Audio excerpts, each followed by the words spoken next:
శ్రీనివాస్ గారు, ఓవరాల్గా చూస్తే ఏడాది పాలన పూర్తి చేసుకొని విజయోత్సవాలు జరుపుకుంటున్నారు. ఆ విజయోత్సవాలు జరుపుకునే నేపథ్యంలో మీ పార్టీ అధికారంలో ఉన్నప్పుడు చేసిన తప్పులు, తద్వారా ఈ రాష్ట్ర ప్రభుత్వం కొత్త రాష్ట్ర ప్రభుత్వానికి వస్తున్న చిక్కులు అవన్నీ కూడా చెప్పే ప్రయత్నం చేస్తున్నారు. అప్పులకు, వడ్డీలకు, కిస్తీలకి మేము 64,000 కోట్లు కట్టాల్సిన పరిస్థితి వాళ్ళ రాష్ట్ర ప్రభుత్వ ఆర్థిక పరిస్థితి మీద ఉంది. దానికి కారణం బీఆర్ఎస్ పార్టీ అని చెబుతూనే మరొక కీలకమైన అంశము, గత 10 ఏళ్లలో జరగని ఎన్నో అభివృద్ధి కార్యక్రమాలు, సంక్షేమ పథకాలు మేము ప్రజలకు అందించే ప్రయత్నం చేస్తున్నాం అంటున్నారు.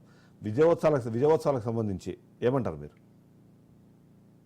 ఇప్పుడు అన్న ఇంతకుముందుకు బరాబర్ చెప్పిండు ఏంటంటే, అంటే మాటల గ్యారెడీ, ఏ దానికైనా మాట్లాడడానికి రెడీ ఉన్నారు, అది కింది స్థాయి నుంచి పై స్థాయి వరకు. కానీ చేతలు మాత్రం ఎక్కడ కూడా లేవు.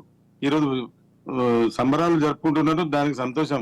కానీ ఏం చేయాలి, చేసి సంబరాలు. కానీ వీళ్ళు మాటలతో ఒక సంవత్సరం మంచిగా మాటల గ్యారెడీ తోటి నడిపినందుకు సంబరాలు చేసుకుంటారని నేను ఎంత సొంతగా భావిస్తున్నాను. ఎందుకంటే ఏ కార్యక్రమం కూడా ఫుల్ఫిల్ చేయాలి. కానీ రుణమాఫీ చేసామంటారు, ఎంతమందికి చేసిన అనేది కరెక్ట్ గా లెక్క ఉండదు.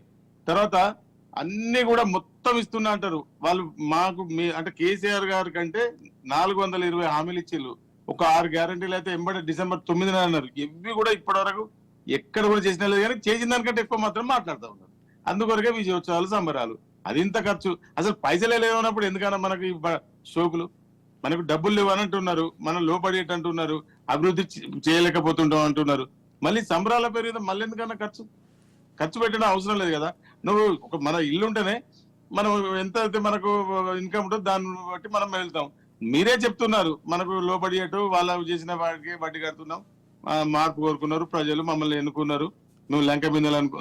ఏమన్నా మాటలు చెప్పడం తప్ప ఎక్కడన్నా కేసీఆర్ గారు చేసినటువంటి పనులలాగా ఫుల్ ఫిల్అప్ చేసిన ఒక్క పని అన్నా చెప్పండి. ఒక్క పని కూడా లేదు. ఇప్పుడు ఆర్టీసీ ఏం చెప్తారంటే, మేము బస్ ఫ్రీ పెట్టినాము, అది మహిళలకు అంటారు.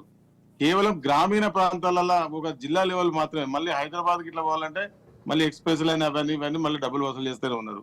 అయితే ఎందుకంటే నిన్న నా బిడ్డనే హైదరాబాద్ నుంచి వచ్చుకుంటూ ఏం డాడీ మహిళలకు ఫ్రీ అన్నారు, మరి డబ్బులు తీసుకున్నారు అని అంటే, ఏం ఎక్కినాం అంటే ఎక్స్ప్రెస్ లకు మళ్ళీ పైసలు. అంటే మన తెలంగాణలో ఉన్న బస్సులకు కూడా డబ్బులే. అంటే ఎక్కడ చూసినా కూడా మాటల గ్యారెడే. సంబరాలు దేనికి సంబరాలు సార్? నువ్వు 1,00,000 రూపాయలతో పాటు తులం బంగారం ఇవ్వనందుకు సంబరాలా? లేకపోతే 2,500 ఇంట్లో ఉన్న మహిళలకు ఇవ్వనందుకు సంబరాలా? ఉద్యమకాలకు 250 గజాలు ఇస్తానందుకు సంబరాలా? రుణమాఫీ మొత్తం చేయనందుకు సంబరాలా? రైతు బంధు ఇవ్వనందుకు సంబరాలు? దేనికి సార్ ఒక్కటంటే ఒకటి చేసిలా సార్?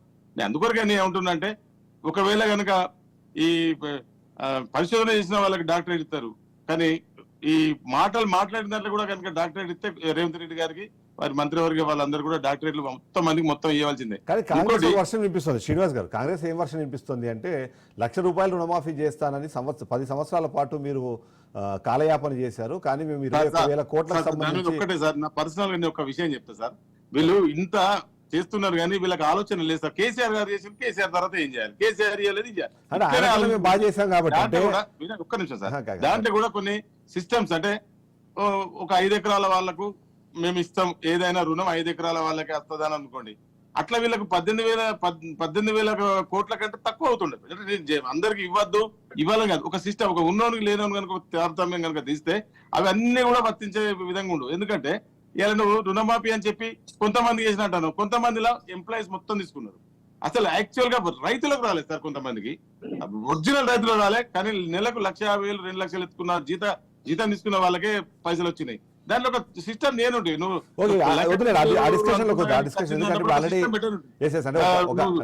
అడ్మినిస్ట్రేషన్ వైజ్ గా ఒక డెసిషన్ తీసుకున్నారు కాబట్టి అందులో చేసిన దాంట్లో కేసీఆర్ గారు ఇప్పుడు ఒక దళిత బంధు పెట్టిండు, ఉన్న ఎంప్లాయీస్ కూడా ఎందుకు ఇవ్వాలంటే ఆ జాతి కొంత పైసలు లేని కింది అంటే కింది స్థాయిలో ఉన్నది ఆ జాతిని పైకి లేపాలంటే ఉన్నోడా లేనోడు కదా, ఆ జాతికి డబ్బులు పోవాలని చూసిండు.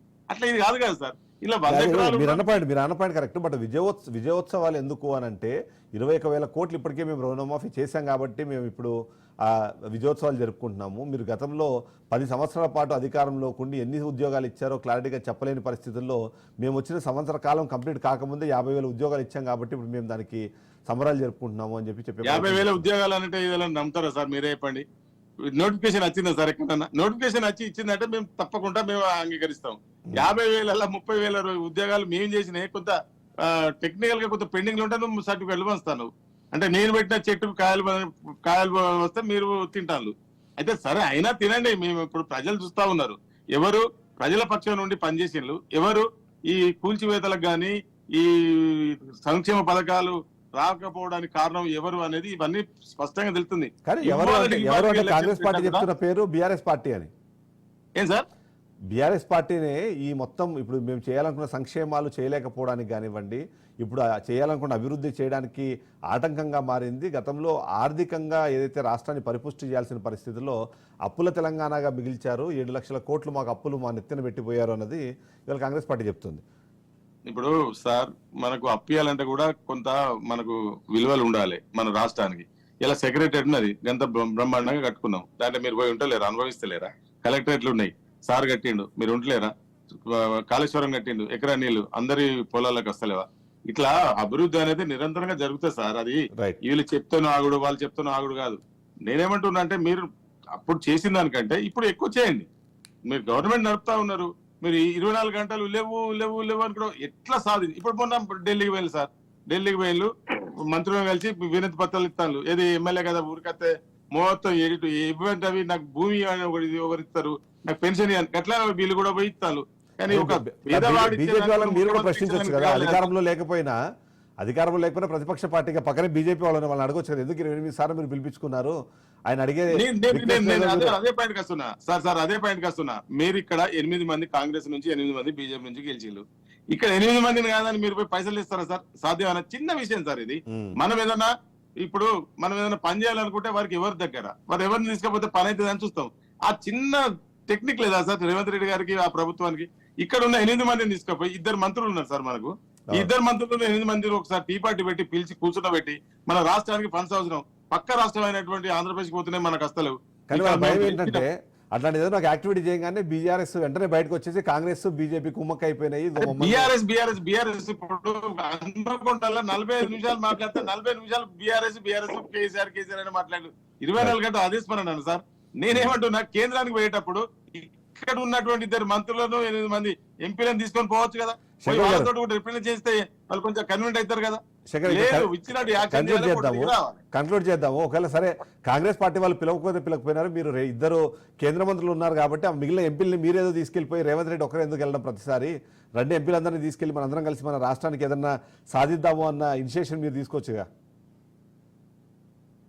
ఇప్పుడు సార్కి గురుకులాలలో మేము సన్న బియ్యం పెట్టి అందరినీ మంచి బియ్యం పెట్టి వాళ్ళకు మంచి ఆరోగ్యంగా ఉండేటట్టు చేసినాం. కనీసానికి ఒక్క గురుకులాలలో మంచి బియ్యం పెడతా సార్.